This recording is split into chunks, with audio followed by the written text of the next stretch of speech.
अस्सलाम वालेकुम नाज़रीन, पंहिंजे प्रोग्राम खेती सिरसेती सां मुंहिंजो मेज़बान कमाल लाशारी हाज़िर आहे।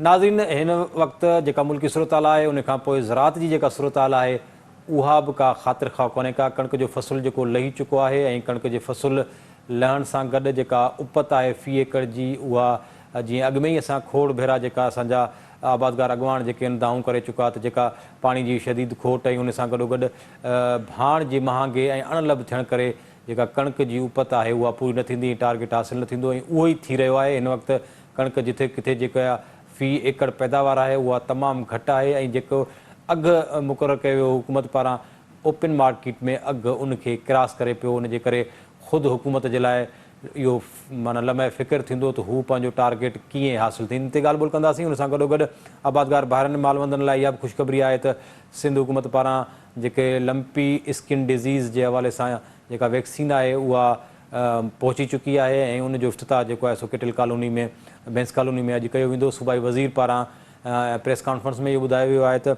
11 लख डोज़ जेके आहिनि उहे पहुची चुका आहिनि ऐं उहे हू पंहिंजे मालवंदनि खे ऐं केटिल कॉलोनी में अॼु उनजी शुरूआति कंदा ऐं उन हवाले सां जेका आहे इहा ख़ुशख़बरी पिणु आहे। उन हवाले सां सूबाई वज़ीर जी प्रेस कॉन्फ्रेंस जेका आहे वधीक जेके आहिनि उहा ॿियूं ॻाल्हियूं बि जेके आहिनि पर अॼु असां डिस्कस कंदासीं पंहिंजी कणिक जी जेका मौजूदा सूरत हाल आहे ख़रीदारी जी ऐं कणिक जे अघु जी। कणिक जेकॾहिं टारगेट पूरो नथो थिए त हुकूमत छा कंदी। ओपन मार्केट में अघु वधीक मौजूदु आहे, उन ते ॻाल्हि ॿोल कंदासीं। हिन वक़्तु असां प्रोग्रेसिव ज़मीनदार ऐं आबादगारनि जो सगारो आवाज़ ऐवान ज़राअत जा जनरल सेक्रेटरी साईं ज़ाहिद बुरगड़ी टेलीफोन लाइन ते आहिनि। ज़ाहिद साहब, अस्सलाम वालेकुम। वालेकुम सलाम। ज़ाहिद साहब, मुख़्तलिफ़ इशूज़ आहिनि। पाणी जी खोट हिन वक़्तु जारी आहे ऐं जेका पाण गुज़िरियल भेरे बि ते डिस्कस कयोसीं त पाणी जी खोट जेका आहे सा उहा ईंदड़ फ़सुल ते उहा केतिरा जेके नाकारी असर छॾींदी। अॼु जो मौज़ू जेको आहे उहो पंहिंजो आहे त कणिक जेका हिन महिल थ्रेशिंग हले पई, लाबारा थी चुका आहिनि, थियनि पिया, उहा फ़ी एकड़ पैदावार जेका आहे सा उनजी जेका आहे सा तमामु घटि आहे ऐं ओपन मार्केट में अघु जेको आहे सरकारी अघु खां क्रॉस करे चुको आहे। ॿिन्ही शयुनि खे कीअं पिया ॾिसो त सरकार पंहिंजो टारगेट पूरो कीअं कंदी ऐं उन सां गॾोगॾु जेका फ़ी एकड़ पैदावार घटि आहे उनजो नुक़सानु जेको आहे उहो आबादगारनि खे, सिंध सूबे खे, मुल्क खे केतिरो थींदो। ज़ाहिद साहब, ॻाल्हि इहा आहे जो सभिनी खां पहिरीं शुक्रगुज़ार आहे सिंध टीवी जो तव्हां मूंखे मौक़ो ॾिनो इन इम्पोर्टेंट मसइले ते ॻाल्हाइण जो। पहिरीं ॻाल्हि, तव्हां जेकॾहिं मुंहिंजा पोयां जेके बि टीवी टॉक शो तव्हां सां थिया आहिनि जेकॾहिं उहे तव्हां रिकॉर्ड में वञो त आउं तक़रीबन 3 महीननि खां ऐवान ज़राअत जो मौक़फ़ पेश कंदो पियो अचां त अदा तव्हांजो टारगेट हिन साल पूरो कोन थींदो। कणिक जी जेका आहे सा पैदावार सरासरी घटि लहंदी। उनजो सबबु इहो आहे जो भाण वक़्त ते माण्हुनि खे कोन मिलियो ऐं रुगो ब्लैक मार्केटिंग हुई, पाणी जी शॉर्टेज हुई, मौसम गैर हमवार।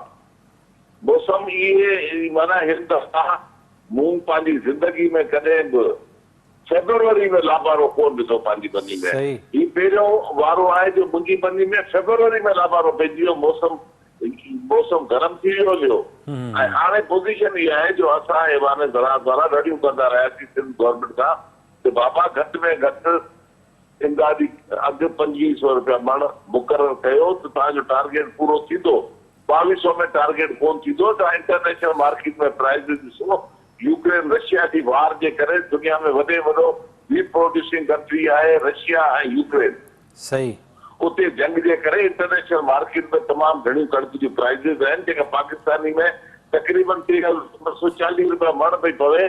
तव्हां 2200 रुपए रेट में स्मगलिंग खे जेको आहे सो दावत ॾियो त तव्हांजी कणिक सॼी जेका आहे अफ़गानिस्तान स्मगल थी वेंदी हली ऐं असां घणेई रड़ियूं कयूं। तव्हांजो चैनल इन ॻाल्हि जो गवाह आहे पर असांजी कंहिं बि ॻाल्हि कोन ॿुधी। अॼु पोज़ीशन इहा आहे जो सिंध जे अंदरि कणिक जो एवरेज जेको आहे सो 18-20 मण खां किथे बि मथे कोन पियो अचे जेको हमेशह 40-45 मण हूंदो हो, उहो एवरेज कोन पियो अचे। ॿियो कणिक जी पोखी घटि आहे। आउं तव्हांखे ॿुधायां थो चंद ज़िला आहिनि, मीरपुर ख़ास आहे या बदीन आहे या उमरकोट आहे, इन्हनि ज़िलनि में कणिक तक़रीबन 90% लही वई आहे ऐं गोदाम सभु उते ख़ाली पिया आहिनि। गवर्नमेंट जो रेट आहे 2200 रुपया, ओपन मार्केट जो रेट आहे 2300 रुपया। 2300 रुपये में बि अॼु 2350 जो रेट हले पियो। उन खां पोइ प्रिक्योरमेंट जो वॾे में वॾो प्रॉब्लम इहो आहे तव्हां कणिक खणी वञो गोदाम ते, उते लाइण जा पैसा ॾियणा पवंदा, तव्हांखे किरायो भरणो पवंदो, उन खां पोइ तव्हांखे चालान ॾियनि था। सही। जंहिं बैंक में हिननि जो चालान खणी वञो उहो बैंक पेमेंट कोन थी करे, चए थी पोयां खां कोन थो अचे।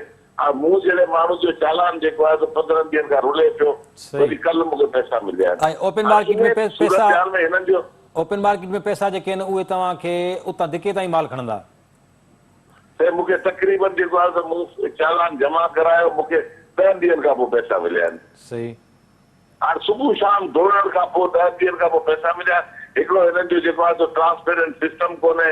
पेमेंट जेका आहे सा मूं जहिड़े पढ़े लिखे ज़मींदार खे 10 ॾींहंनि में मिलंदी, त ग़रीब माण्हू खे त महीने में कोन मिलंदी। हिकिड़ा सिस्टम अहिड़ा आहिनि, उन में मूंखे टारगेट पूरो थींदो ॾिसण में कोन थो अचे पियो। फूड डिपार्टमेंट जी परफॉर्मेंस पुअर परफॉर्मेंस आहे।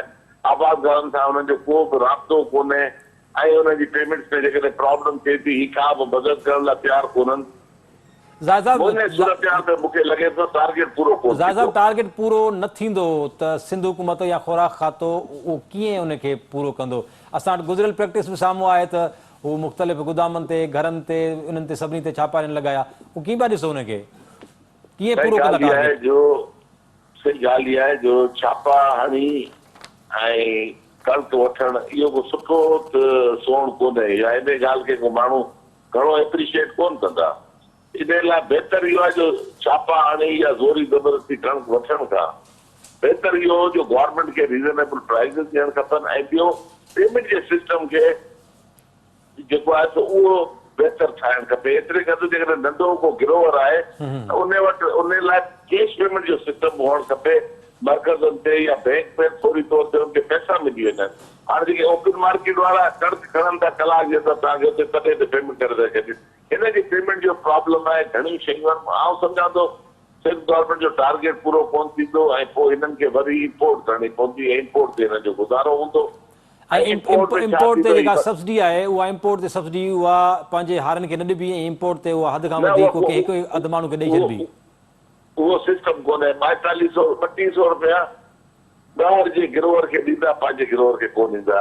हाणे ॾिसो था कपह जेका आहे त पंहिंजे गिरोवर खे रेट कोन ॾींदा। हीअं ॿाहिरां घुराइनि पिया 2.8 बिलियन जी हेठि ताईं कपह ॿाहिरां घुराए चुका आहिनि ऐं उहा हिननि खे जेका आहे त तक़रीबन 9,500 खां 11,000 रुपया पवे पई। उहा पहिरें माण्हुनि खे ॾियनि था, पंहिंजे आबादगार खे 11,000 ॾियण लाइ तयारु कोन्हनि। हाणे इहा हिकिड़ी गवर्नमेंट जी पॉलिसी आहे, पंहिंजे आबादगारनि खे मारीनि था ऐं हिन में फेडरल गवर्नमेंट जो वॾे में वॾो हथु आहे। सिंध गवर्नमेंट त वरी ठीकु आहे। सिंध गवर्नमेंट में हिकिड़ी चङाई आहे त पंजाब खां रेट हिन जो वधीक रहे थो। सही। तव्हां ॾिठो हूंदो कणिक में पंजाब खां ई अॻियां आहिनि, कमान में इहा पंजाब अॻियां। त फेडरल गवर्नमेंट अहिड़ो प्रॉब्लम करे छॾियो आहे जो आबादगार कम्युनिटी खे बर्बाद करे छॾियो अथनि। हाणे तव्हां ॾिसो त ॾींहों ॾींहं जी प्राइज़ वधे पई, हर शइ जी प्राइज़ वधे पई। आबादगारनि जी दिलि जी का प्राइज़ कोन थी वधे। हिन आबादगार तबिके खे तमामु घणो हींअर हिननि कमज़ोर करे छॾियो आहे। ऐं कणिक में आउं वरी चवां थो हिन जो सॼो दारोमदार इंपोर्ट ते हूंदो। लोकल मार्केट में हिननि जो 14 लख जो टारगेट आहे 1.4 बिलियन जो। आउं सम्झां थो 6-7 लख ई करे सघंदा, हुन खां मथे टारगेट पूरो कोन करे सघंदा। हुन में असांजी सलाहनि ते जेकॾहिं हलनि हा, सिंध टीवी गवाह आहे। मुंहिंजा प्रोग्राम तव्हां खणी ॾिसो, मां 3 दफ़ा तव्हांजे प्रोग्राम में चयो आहे बाबा ही कणिक जो टारगेट कोन पूरो थींदो। 2200 रुपया रेट मुनासिब कोन्हे, रेट वधीक कयो। ओपन मार्केट जो रेट वधीक हूंदो, तव्हांखे कणिक केरु कोन ॾींदो। ऐं ॿियो असां तव्हांखे ॿुधायो हर शइ जी महांगाई आहे। न को भान ते असांखे सब्सिडी मिले थी, कंहिं शइ ते सब्सिडी कोन्हे। बाक़ी हाणे जेको आहे सो इहे महांगा 9,000 8,000 जी DAP वठी ऐं 3,500 जी यूरिया वठी जेका कणिक पायूं 2200 में असांजे घर में ई कोन थी पवे। इहो क्लियर कजो त जेका उपत हिकु घटि थी आहे उनजो त हिकु कारण जेको आहे सो भाण जी जेका ब्लैक मार्केटिंग हुई न मिलणु हुयो। अच्छा, ॿियो इहो सम्झो था त जेका पोखी आहे उहो बि टारगेट सही पूरो न थियो हूंदो, जो आबादगार इन सूरत हाल खे ॾिसी करे पंहिंजो फसल जो पैटर्न जेको आहे उहो चेंज करे विया ऐं कणिक जी जॻह ते को ॿियो फसल पोखियो। सर तव्हांजी जेको प्रोग्राम आहे खेती सिर्फ़ खेती, उन में मूं 3 दफ़ा ॿुधायो आहे त कणिक जे अंदरि जेका लागत आहे, ख़र्च जेको आहे उहो तक़रीबन 45,000 रुपया एकड़ जो अचे पियो। घणा आबादगारनि जिन वटि 45,000 आहिनि, घणनि वटि कोन्हनि। जिन वटि कोन्हनि उन्हनि जेको आहे 2 एकड़ सरे जो ॿिजो छिड़ाए, जेके पाण तूरियो चऊं था, सरे चऊं था, उन्हनि सरे पोखे छॾी, कणिक कोन पोखी। कणक जी पोखी पोएं साल जे मुक़ाबले में 3% घटि थी आहे। तव्हां मुंहिंजा प्रोग्राम खणी ॾिसो, ऐं रेडी कंदो पियो अचां। ऐं ॻाल्हि इहा आहे जो जेकॾहिं गवर्नमेंट असांखे ऐवान ज़राअत खे आबादगार तंज़ीमुनि खे इत्तेफ़ाक़ ते वठी असां सां ॻाल्हाए त हुननि खे ॿुधायूं छा सूरत हाल आहे। थी सघे थो हिन जो मसइलो हल थी वञे।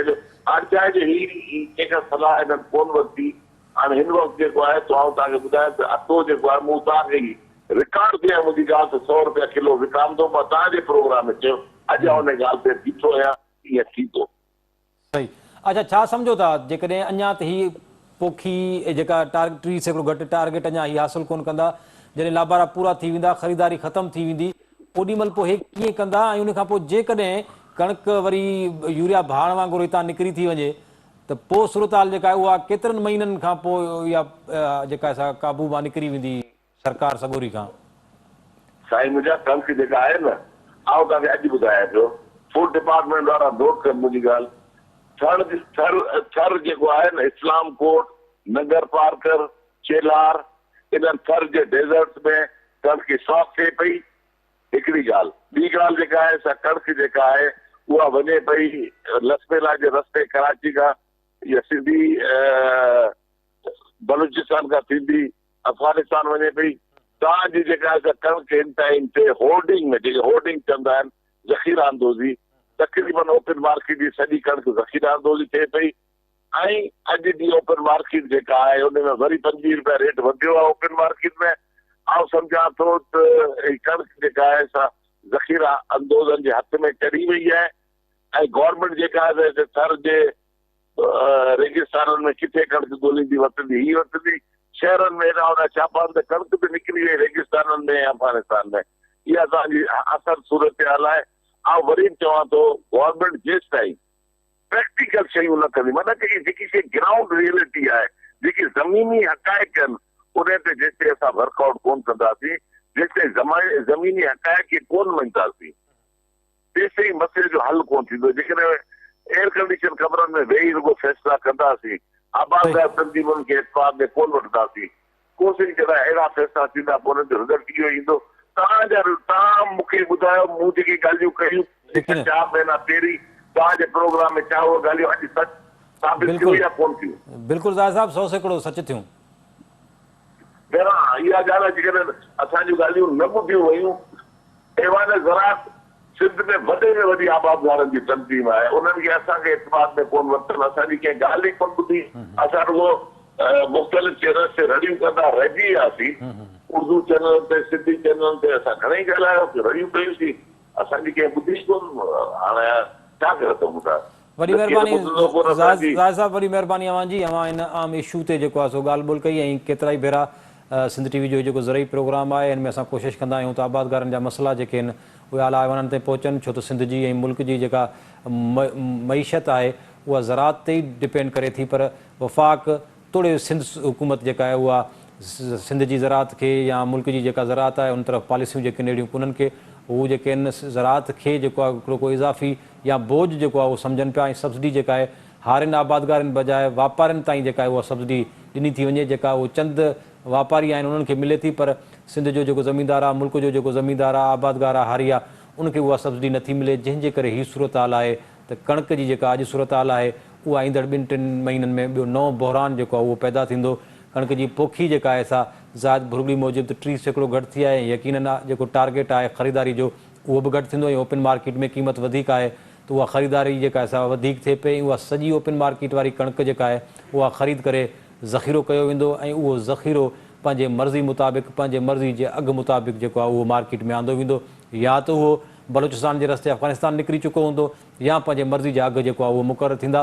यूक्रेन जी सूरत हाल जे करे कणिक जी अॻु में ई जेका इम्पोर्ट आहे या ॿिया मामला जेके ख़रीदारी आहे उहा सूरत हाल संगीन आहे। ऐं ईंदड़ ॾींहं जेके आहिनि कणिक जे हवाले सां, अटे जे हवाले सां मुल्क जा जेके आहिनि उहे ॾुखिया ॾींहं थींदा।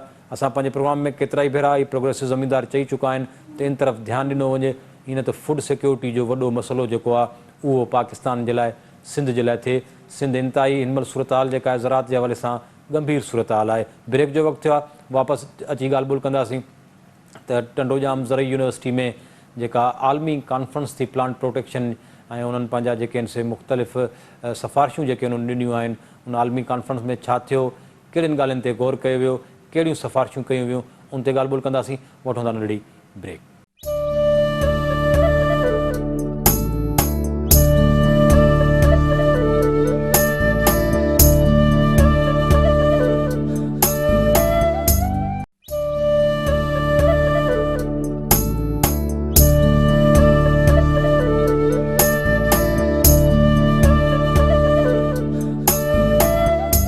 ॿीहर भली कार नाज़रीन प्रोग्राम के पहिरें हिस्से में कणक की ख़रीदारी जेका इन वक्त सुस्त रवि जो शिकार है। ख़रीदारी मरकज़ तोड़े ओपन मार्केट में इन वक्त जेका असां कणक महांगी वही रही है, जंहिंजे करे ज़मींदार आबादगार जेके आहिनि उहे सरकार के कणक ॾियण बजाय ओपन मार्केट में कणक विकिरो करण खे तरजीह ॾेई रहिया आहिनि। जॾहिं त हीउ ॿियो हिसो जेको आहे उहो Sindh university agriculture university Tandojam में प्लांट प्रोटेक्शन आलमी कॉन्फ्रेंस जेका मुनक़िद थी ऐं उनमें 2 ॾींहंनि ताईं जेका उहा कॉन्फ्रेंस जारी रही। उनमें गैर मुल्की जेके रिसर्चर हुआ, स्कॉलर हुआ, उन्होंने शिरकत कई। उन खां पोइ जेके सिफ़ारिशूं मुरतब कयूं हुयूं, जंहिंमें ख़ासि तौर ते ज़हरीली दवाउनि जे हवाले सां काफ़ी सिफ़ारिशूं जेके आहिनि, मुख़्तलिफ़ बीमारियूं जेके आहिनि उन जो कारण जेको आहे वधीक ऐं बेजा इस्तेमालु जेको आहे उहो जेको आहे ॿुधायो वियो।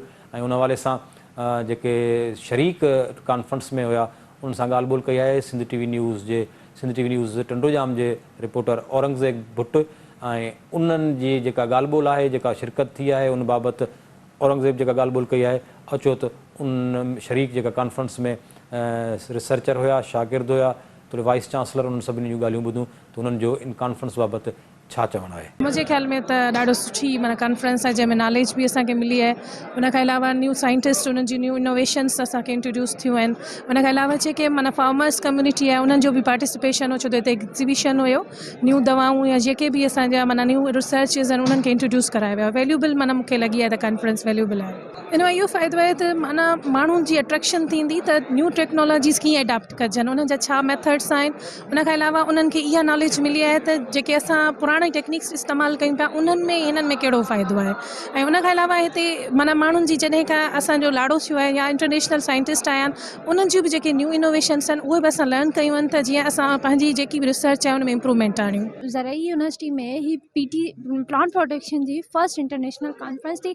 लास्ट टाइम जेके थींदियूं हू ओवरऑल थींदियूं, पर जीअं प्लांट्स में डिफरेंट टाइप जूं जेके डिजीज़िस थियूं अचनि, ठीकु आहे, त उनखे कीअं डिटेक्ट कजे, मतिलबु जीअं मौसम वग़ैरह चेंज थी थिए उन जे हिसाब सां डिज़ीज़ वग़ैरह ईंदियूं आहिनि, त उन्हनि खे कीअं उन्हनि ते कीअं इफ़ेक्ट कजे, उन्हनि डिज़ीज़िस खां मतिलबु कीअं प्लांट्स खे बचाइजे। उन जे हिसाब सां जीअं तव्हां चयो त IT जो कहिड़ो रोल आहे, त उनमें डिफरेंट टेक्निक्स आहिनि। IoT में सेंसर्स वग़ैरह यूज़ करे, देन उन खां पोइ आर्टिफिशियल इंटेलिजेंस में इमेज डिटेक्शन जे थ्रू डिफरेंट असां जेको आहे सो इमेजिस खे डिटेक्ट करे ईज़ीली असां ॿुधाए था सघूं त हिन प्लांट में कहिड़ी डिज़ीज़ आहे। इवन जेके फ्लावर्स हूंदा आहिनि, फ्लावर्स जी स्पेशीज़ खे बि असां मतिलबु डिटेक्ट करे उन जी स्पेशीज़ ॿुधाए था सघूं, हुनजो कलर वग़ैरह उनमें डिफरेंट फंक्शनैलिटीज़ हूंदियूं आहिनि। सो ओवरऑल मुंहिंजो इहो ई आहे त मतिलबु मैसेज स्टूडेंट्स जे लाइ, टीचर्स जे लाइ, त अहिड़ियूं कॉन्फ्रेंसिस थींदियूं रहनि। बेहतरीन तरीक़े सां ऐं कामयाब कॉन्फ्रेंस थी वई आहे। सेकेंड डे हुयो, कंप्लीटली असां अल्हम्दुलिल्लाह पूरो कयोसीं। इन्हनि में डिफरेंट यूनिवर्सिटीज़ जा, सिर्फ़ु पाकिस्तान जी न पर फॉरेन जेके यूनिवर्सिटीज़ आहिनि उन्हनि जा बि जेके प्रोफेसर्स आहिनि, साइंटिस्ट आहिनि, उन्हनि सभिनीनि बि सुठी तरीक़े सां पार्टिसिपेट कयो ऐं काफ़ी उन्हनि मां असांखे नॉलेज मिली। लाइक जीअं प्लांट डिज़ीज़िज़ आहिनि, अॼुकल्ह जेके बि क्रॉप्स आहिनि उन्हनि जा जेके डिज़ीज़िज़ आहिनि त उन्हनि खे कीअं उन्हनि खे ओवरकम कजे, त उन्हनि जे बारे में काफ़ी इंफॉर्मेशन ऐं इफेक्टिव इंफॉर्मेशन उन्हनि असां सां शेयर कई ऐं ॾाढी ख़ुशी थी असांखे ऐं काफ़ी कुझु नॉलेज असांखे उन्हनि खां मिली। सिर्फ़ु असांखे ई न, जेके असांजा न्यू स्टूडेंट्स आहिनि असांजा ऐं जेके लेक्चरर्स आहिनि, जेके प्रोफेसर्स आहिनि ऐं जेके बि उन्हनि खां अलावा ॿिया माण्हू जिन्हनि बि कॉन्फ्रेंस अटेंड कई, त सभिनीनि खे ॾाढी सुठी नॉलेज मिली। ऐं इनफैक्ट असां चाहियूं था त इहे कॉन्फ्रेंसिस थींदियूं रहनि अॻियां, ताकी स्टूडेंट्स खे जेके बि असांजी न्यू जनरेशन्स आहिनि उन नॉलेज में इज़ाफ़ो थिए। ख़ासि तौर ते जेकॾहिं यूरोपियन कंट्रीज़ जेके आहिनि उन्हनि में त रिसर्च थींदियूं रहंदियूं आहिनि, या मलेशिया जी जेकॾहिं ॻाल्हि कजे, उतां खां बि कुझु डेलीगेट्स आया आहिनि जिन पंहिंजूं जेके रिसर्च बयानु कयूं आहिनि। सो उन्हनि खां घणो कुझु सिखण जो मौक़ो मिलियो आहे। जी बिल्कुल, बहुत फ़ायदेमंद है। काफ़ी न्यू चीज़ें हमें पता चल रही हैं, रिवीजन भी हो गया है, काफ़ी चीज़ें जो हमें पता नहीं थी उस बारे में दोबारा से जो है ना, और ये कि बहुत मज़ा आ रहा है और अच्छा एक्सपीरियंस है। बहुत ज़्यादा अच्छा रहा क्योंकि टंडोजाम में पहली बार ऐसी फर्स्ट इंटरनेशनल कॉन्फ्रेंस हुई है जो कि स्टूडेंट के लिए भी बहुत बेनिफिट है और हमारे फार्मर्स के लिए भी है, क्योंकि बहुत सारे इंटरनेशनल गेस्ट हैं और दूसरे प्रोविंस से भी जो टीचर्स आए हैं और स्टूडेंट ने पार्टिसिपेट किया है, तो उन्होंने बहुत ही अच्छी इन्फॉर्मेशन हमें दी है जो कि हम यूज़ कर सकते हैं, आगे फर्दर उस पर काम कर सकते हैं और उसे सिंध में भी अप्लाई कर सकते हैं। बहुत ही अच्छा ज़बरदस्त एक्सपीरियंस रहा क्योंकि जो बाहर के इंटरनेशनल ये कॉन्फ्रेंस था, बाहर के लोगों ने अपने व्यूज़ और अपने थॉट्स हमारे साथ शेयर किए और अपने रिसर्च, अपने एक्सपीरियंस, जिससे हमें बहुत ज़्यादा फ़ायदा हुआ। और हमारे ख़ुद के यहाँ के बहुत सारे लोग बाहर जाके जिन्होंने रिसर्च वगैरह किए हैं, तो उससे हमें काफ़ी ज़्यादा यहाँ पे एक्सपीरियंस मिला है और सीखने के लिए बहुत कुछ मिला है। अच्छा, हिन में कुझु रिकमेंडेशन्स अहिड़ियूं जिन जूं पॉलिसी इम्प्लीकेशन्स हुयूं ऐं असां उहो गवर्नमेंट खे मोकिले ॾींदासीं त जीअं गवर्नमेंट पंहिंजी पॉलिसी ऐं स्ट्रेटजी में उन रिकमेंडेशन्स खे एड्रेस करे सघे। कुझु रिकमेंडेशन्स अहिड़ियूं जंहिं मां नई नॉलेज जी ख़बर पई ऐं आउं सम्झां थो त उहो एक्सटेंशन वर्कर्स खे या जेके प्रोग्रेसिव फार्मर्स आहिनि या जेके माण्हू जिन खे इन शइ जी ज़रूरत आहे उहो उन लाइ काफ़ी कारआमद साबित थींदियूं। ऐं कुझु रिकमेंडेशन्स आहिनि जिन खे असांजा रिसर्चर नोट कंदा, उन ते फर्दर रिसर्च जी ज़रूरत आहे त उन ते फर्दर रिसर्च कंदा जीअं उन्हनि मसइलनि खे हल करे सघनि। जेके पॉलिसी इम्प्लीकेशन वारियूं रिकमेंडेशन्स उहे गवर्नमेंट खे ॾियारे मोकिलींदासीं। गवर्नमेंट जी एग्रीकल्चर पॉलिसी अॻु में सिंध गवर्नमेंट जी ठहियलु आहे ऐं आउं सम्झो उन में हाणे गवर्नमेंट हींअर हिकिड़ी स्ट्रेटजी ठाहे पई ऐं हीअ बिल्कुलु सही टाइम आहे त असांजो रिकमेंडेशन्स गवर्नमेंट वञनि ऐं उहा उन ते पंहिंजी स्ट्रेटजी ठाहे सघे। इन साॻे तरीक़े सां प्राइवेट सेक्टर वटि तव्हां ॾिसो त बैंक्स जा माण्हू कॉन्फ्रेंस में हुआ ऐं मुख़्तलिफ़ इदारनि जा माण्हू प्राइवेट सेक्टर मां कॉन्फ्रेंस में हुआ, त उहे बि इन रिकमेंडेशन्स खे ज़रूरु खणी ऐं पब्लिक ऐं प्राइवेट सेक्टर गॾिजी उन ते अमल कंदो त ओवरऑल असांजी जेका एग्रीकल्चर आहे उन में प्लांट प्रोटेक्शन जो जेको चैलेंज आहे, छो त असां वटि काटन ते पिंक बॉलवर्म जो मसइलो आहे, बनाना ते बनाना विल्ट जो मसइलो आहे ऐं अहिड़े तरीक़े सां मुख़्तलिफ़ क्रॉप्स जे शुगर केन ते त ख़ासि तौर ते तमामु घणो इंट्रस्ट हो त विदाउट एनी पेस्टिसाइड एप्लीकेशन कहिड़े तरीक़े सां शुगर केन में डिज़ीज़ खे कंट्रोल करे सघिजे, त आउं सम्झंदो उहे रिकमेंडेशन तमामु घणियूं कारआमद थींदियूं। कॉन्फ्रेंस हिकिड़ो अहम प्लेटफॉर्म हूंदो आहे जिथे साइंटिफिक कम्यूनिटी, साइंसदान, रिसर्चर सभु गॾु अचनि हिकु जाइ ते ऐं हिक ॿिए जे तजुर्बात मां फ़ाइदो वठनि, सिखनि ऐं पाण में उन्हनि जो राब्तो थिए, नेटवर्किंग थिए, ताकी कॉन्फ्रेंस खां पोइ बि हू हिक ॿिए मां उहो सिखंदा रहनि। छो त अलाह ताला जॾहिं हर कंहिंखे अलॻि पैदा कयो आहे ऐं वरी हर अलॻि माहौल में पलजनि था, त उन्हनि जा जेके स्किल्स आहिनि उहे बि क़ाबिलियतूं बि अलॻि अलॻि आहिनि, पर जेकॾहिं उहे कठे ईंदा त उन सभिनी जी क़ाबिलियत सभिनी खे जहिड़ो करे मिली वेंदी। पर हर रिसर्च जो जेको बिल आख़िर फ़ाइदो आहे उहो बहरहाल एग्रीकल्चर में उन्हनि ज़मींदारनि खे, फार्मर्स खे, कुड़मियुनि खे थियणु खपे, छो त उहे असांजे लाइ ख़ुराक बि पैदा कनि था पिया। ऐं मुंहिंजे ख़्याल में हिकु हद ताईं शायदि इन में अञा साइंसदाननि खे वधीक कमु करण जी ज़रूरत आहे, छो त हिन में जेके ग्रोअर्स आहिनि या जेके बनी वारो कनि था, ज़मींदार आहिनि, उहे हिन में शायदि वधीक इन्वॉल्व हुजनि त उन जो फ़ाइदो थींदो, छो त हू फील्ड मां ईंदा, हू असुलु पंहिंजा मसइला बि ॿुधाईंदा ऐं उन मसइले ते वरी साइंसदान रिसर्च करे उन जो मसइले जो हल कढी वठंदा। त जेके रिकमेंडेशन्स आहिनि उन में सिंध जे हवाले सां जीअं असीं चवंदा आहियूं त इंसान, जानवर ऐं ॿूटा ऐं पाणी जो हिकिड़ो गहरो तइलुक़ु आहे, त उन सां गॾोगॾु जेकॾहिं सिहतमंद ॿूटो हूंदो ऐं जेकॾहिं सिहतमंद ग़िज़ा मिलंदी त माण्हू सिहतमंद थींदो। त जेके जानवरनि जूं बीमारियूं पंहिंजी जॻह ते, पर हिते प्लांट जो डिज़ीज़ जेके उनजे बारे में तमामु घणो गुफ़्तगू कयो वियो ऐं प्लांट सां गॾोगॾु इहा बि ॻाल्हि कई वई त सिंध में पाकिस्तान में जेको प्लांट प्रोटेक्शन जी हिकिड़ी पॉलिसी हुअणु खपे जेका न आहे, जीअं फूड सिक्योरिटी जी पॉलिसी आहे ऐं वाटर जी पॉलिसी जेका अंडर प्रोसेस आहे, क्लाइमेट चेंज पॉलिसी आहे, तव्हां सम्झो प्लांट खे कीअं बचाइजे, प्लांट खे कीअं महफ़ूज़ कजे ऐं आबादगारनि जो सॼो दारोमदार ॿूटनि, सिहतमंद ॿूटनि ते आहे। हिन वक़्तु तव्हां ॾिसो त हिन वक़्तु इन जो दुनिया में इशू इहो आहे त सिहतमंद ॿूटनि सां तव्हांजी पैदावार वधंदी।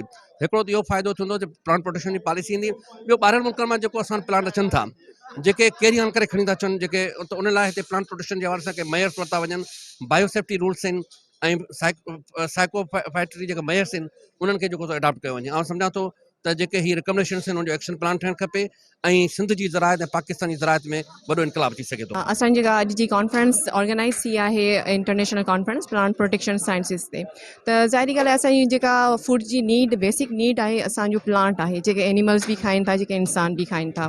त प्लांट जी प्रोटेक्शन जे हवाले सां जेके हिते असांजा महिमान साहिबान जेके ॿाहिरि जा आहिनि, सूडान आहे, मलेशिया आहे, चाइना आहे, हुननि तमामु घणियूं असां सुठियूं जेके आहिनि हिकिड़ी पंहिंजी रिसर्च शेयर कई आहे, कोलेबरेटिव रिसर्च। असांजे पाकिस्तान में जेके डेवलपमेंट एरिया न आहिनि जंहिं ते टेक्नोलॉजी नथी वञे, त हीअ असांजा स्टूडेंट, असांजा टीचर, असांजा ग्रोवर, स्टेक होल्डर, इहे हिकिड़ो असांजो जेको आहे मिशन इहो ई आहे त हुननि खे असां ट्रांसफ़र कयूं नॉलेज, ऐं उहा नॉलेज जेका आहे असांजे स्टूडेंट जे ज़रिए, असांजे रिसर्चर जे ज़रिए, असांजे टीचर जे ज़रिए जेका आहे कॉमन फार्मर ताईं पहुची सघे थी। छा आहे जो अॼुकल्ह तव्हां ॾिसो फार्मर जेके आहिनि उहे मूव पिया कनि, माना असांजो रूरल तबिको जेको आहे उहो मूव पियो करे अर्बनाइज़ेशन में। उन जी मेजर वजह इहा आहे त असां उन्हनि खे उहे तहक़ीक़ी तजुर्बा या रिसर्च प्रोवाइड न पिया करे सघूं। फार्मर्स जे लाइ जेके ग्रोअर्स आहिनि उन्हनि खे जेको बेताशा असां पेस्टिसाइड ॾियूं था, ऐं जंहिंजे माना अप्लाई करण जी ख़बर ई कोन्हे, जंहिंखे जेका दवा अचे थी उहा ॾिए थो, माण्हुनि जी सिहत तमामु नुक़सानकार असर था थियनि। उन्हनि खे बि असां जेको आहे ओवरकम करे सघंदासीं। ऐं उन खां पोइ जेको आहे जेके ऑर्गेनिक फार्मिंग आहे या डिज़ीज़ जेके अॼुकल्ह क्लाइमेट चेंज करे नयूं फसलनि जूं बीमारियूं थियूं अचनि, नवां जीत जेके आहिनि ज़ाहिर था थियनि अचानक, उन्हनि ते असां कंट्रोल माना करे सघूं था। ऐं हिन कॉन्फ्रेंस जो मां सम्झां थो तमामु बहितरीनु जेको आहे ग्रोअर्स ऐं जेके फार्मर्स आहिनि उन्हनि जे लाइ उन्हनि ते असरु पवंदो। जीअं असां वटि इहा इंटरनेशनल प्लांट प्रोटेक्शन कॉन्फ्रेंस थी आहे, उन जो मक़सदु इहो हुयो त हिकु पॉलिसी कोन्हे का प्लांट प्रोटेक्शन जी। असां वटि केमिकल जो एतिरो इस्तेमालु पियो थिए जो ख़बर ई कोन्हे फार्मर खे त करिणो छा आहे। उन पॉलिसी हुजणु खपे, रिकमेंडेशन्स हुजनि जेके अॼु थियूं आहिनि, इन्हनि सां इहे फ़ाइदा थींदा त केमिकल्स जी जाइ ते बायोलॉजिकल कंट्रोल ते वञे, ॿियनि खे कंट्रोल ते वञे, जीअं थिए त फार्मर्स खे ईज़ी ऐं सस्टेनेबल वे में जेको आहे प्रोडक्शन खे वधाए सघिजे। सिंध जी ज़रात में ॾिसो अञा ताईं जेका न असां मॉडर्न टेक्नोलॉजी खे एतिरो कोन था कयूं पिया, अञा पुराणा जेके तरीक़ेकार आहिनि उनखे इस्तेमालु कयूं वेठा पिया न। त हिन मां असांखे एतिरी नॉलेज मिली आहे त मुख़्तलिफ़ मुल्कनि में कहिड़ा कहिड़ा तरीक़ेकार उहो इस्तेमालु कनि था पिया, जंहिंजे करे हुननि जी जेका आहे एकड़ में जेका उहो उपत वठनि था उहा असांखे इलाही काफ़ी आहे। ऐं असांखे जेके बि मुख़्तलिफ़ जेके तरीक़ेकार आहिनि या उनखे जेके जीत आहिनि, दवा बीमारियूं आहिनि, उन्हनि खे नवनि तरीक़नि सां ड्रोन जो जीअं तव्हां ॾिसो उन्हनि खे इस्तेमालु करे उहो जेको आहे न उनखे क़ाबू पाइनि था पिया न। त इहे सॼियूं टेक्नोलॉजी असांजा जेके बि लोकल फार्मर्स आहिनि सिंध जा, ख़ासि तौर ते पाकिस्तान जा बि, उहे जेका आहिनि उनखे इस्तेमालु करे जेका घटि टाइम में सुठो जेको आहे नतीजो हासिलु करे सघनि था। जी नाज़रीन, अवां ॻाल्हि ॿोल ॿुधी ऐं आलमी कॉन्फ्रेंस जेका प्लांट प्रोटेक्शन कॉन्फ्रेंस जी पुॼाणी ते जेका सिंध टीवी न्यूज़ टंडोजाम जे रिपोर्टर औरंगज़ेब भुट्टो उनमें शरीक जेके स्कॉलर हुआ, रिसर्चर हुआ, ज़रई साइंसदान हुआ, शागिर्द हुआ, उन्हनि जी ॻाल्हि ॿोल ॿुधी अवां। उन्हनि खां पोइ आलमी कॉन्फ्रेंस जी पुॼाणी ते जेके सिफ़ारिशूं मुरतब कयूं हुयूं, जंहिंमें अहम जेका ॻाल्हि हुई त मर्दनि औरतुनि ॿारनि में चमड़े ऐं मादे, अखियुनि जी बीनाई, साह जी तकलीफ़ समेत मुख़्तलिफ़ बीमारियुनि जो कारण ज़रई ज़हरीली दवाउनि जो गैर ज़रूरी इस्तेमालु जेको आहे उनखे करार ॾिनो वियो। ऐं जॾहिं त वक़्त खां अॻु ॿारनि जी पैदाश, औरतुनि में मुख़्तलिफ़ क़िस्मनि जी कैंसर जे बीमारियुनि जो कारण ज़हरीली दवाउनि जो गैर ज़रूरी इस्तेमालु, जानवरनि में पैदा थींदड़ बीमारियुनि जो कारण बि ज़हरीली दवाऊं जेके आहिनि उन्हनि खे करार ॾिनो वियो आहे। उन मुतालबो कयो आहे त इन समूरी शयुनि ते जेको आहे सो रिसर्च तहक़ीक़ कई वञे, उन्हनि खे ॾिठो वञे। असां वटि हुकूमत जेका आहे उहा ज़रई कंपनियुनि खां मुख़्तलिफ़ टैक्सनि जी मद में पैसा वठी उन्हनि खे खुली इजाज़त ॾेई छॾींदी आहे त हू जिथे जीअं जहिड़े तरीक़े सां जेको आहे जेका ज़हरीली दवाऊं आहिनि उन्हनि जो इस्तेमालु कयो वञे। छा असां वटि जेको ज़हरीली दवाऊं आहिनि ज़रई उन्हनि जो जेको इस्तेमालु स्प्रे थिए थो उहे समूरा एहतियाती उपाउ छा कया वेंदा आहिनि, उन्हनि में जेके ग्लव्स आहिनि उहे पाता वेंदा आहिनि, हवा जे रुख खे नज़र में रखियो वेंदो आहे, या सब्ज़ी ते उहा जेका स्प्रे थिए थी उहा जेका ॿिए ॾींहुं सब्ज़ी मार्केट में पहुचे थी या आम माण्हू जेको उनखे इस्तेमालु करे थो, उन तहत उहे समूरियूं शयूं जेके आहिनि उहे थियनि थियूं या नथियूं थियनि। अवां जेके आहिनि शरीक कॉन्फ्रेंस में जेके माण्हू आहिनि ॻाल्हियूं ॿुधियूं। प्रोग्राम जो वक़्तु पुॼाणी ते पहुतो। पंहिंजे मेज़बान कमाल लाशारी खे ॾींदा इजाज़त। अल्लाह भाई।